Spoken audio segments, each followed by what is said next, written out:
the great things about science is that when scientists make a discovery, it's not always in a prescribed manner, as in only in a laboratory under strict settings with white lab coats and all sorts of neat science gizmos that go beep.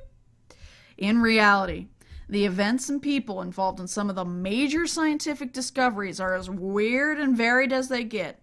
My case in point, the weird history of the cell theory. There are 3 parts to the cell theory. 1. All organisms are composed of 1 or more cells. 2. The cell is the basic unit of structure and organization in organisms. And 3. All cells come from pre-existing cells. To be honest, this all sounds incredibly boring until you dig a little deeper into how the world of microscopic organisms and this theory came to be.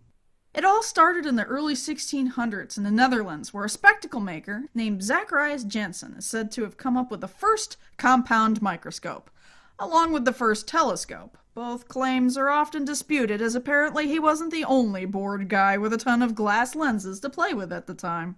Despite this, the microscope soon became a hot item that every naturalist or scientist at the time wanted to play with, making it much like the iPad of its day.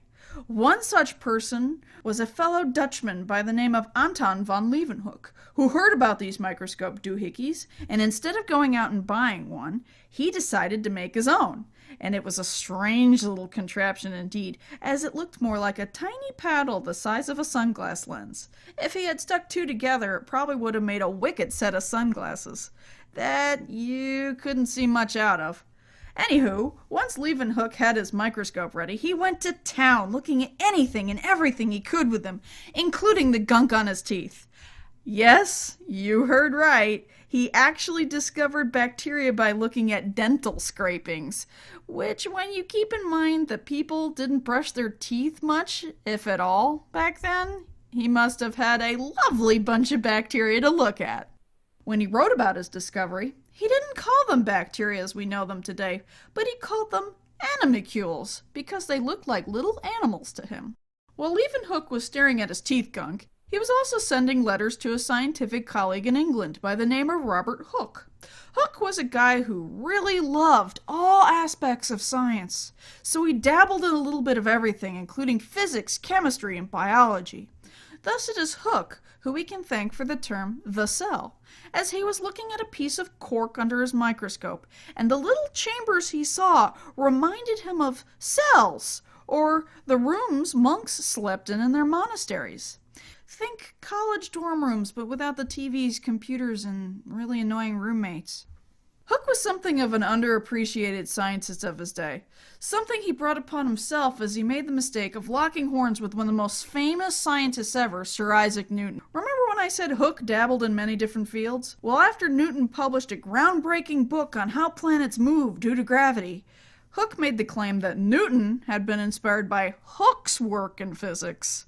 Newton, to say the least, did not like that, which sparked a tense relationship between the two that lasted even after Hooke died, as quite a bit of Hooke's research, as well as his only portrait, was misplaced due to Newton. Much of it was rediscovered, thankfully, after Newton's time, but not his portrait, as sadly no one knows what Robert Hooke looked like. Fast forward to the 1800s, where 2 German scientists discovered something that today we might find rather obvious, but helped tie together what we now know as the cell theory. The first scientist was Matthias Schleiden, a botanist who liked to study plants under a microscope. From his years of studying different plant species, it finally dawned on him that every single plant he had looked at were all made of cells. At the same time, on the other end of Germany was Theodor Schwann, a scientist who not only studied slides of animal cells under the microscope and got a special type of nerve cell named after him, but also invented rebreathers for firefighters and had a kickin' pair of sideburns. After studying animal cells for a while, he too came to the conclusion that all animals were made of cells. Immediately, he reached out via snail mail, as Twitter had yet to be invented, to other scientists working in the same field, and it was Schleiden who got back to him, and the two started working on the beginnings of the cell theory. A bone of contention arose between them, as for the last part of the cell theory, that cells come from pre-existing cells, Schleiden didn't exactly subscribe to that thought, as he swore cells came from free cell formation, where they just kind of spontaneously crystallized into existence. That's when another scientist, named Rudolf Virchow, stepped in with research showing that cells did come from other cells.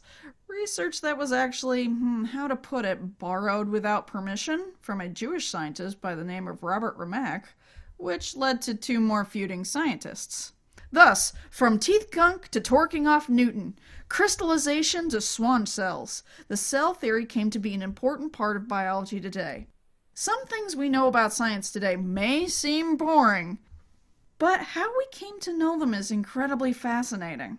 So if something bores you, dig deeper. It's probably got a really weird story behind it somewhere.